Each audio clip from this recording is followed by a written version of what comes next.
nasib beza. Kucing ni nampak dia takut, dia kucing liar takut, tapi dia jilat benda tu, kita bagi dia makan.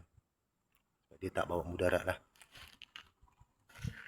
Kadang-kadang kesian, dua dunia haiwan berbeza. Okey, macam ni monyet ni mungkin diserang, tapi elok juga. Tak payah racun dia, tak payah kita pangkap dia. Tapi nak buat macam mana?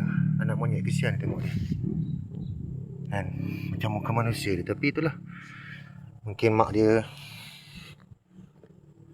apa terbunuh dia ke apa ke, tak pastilah.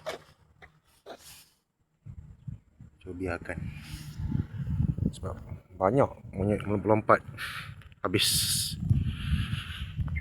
Okey, kita terpaksa biarkan dia mati.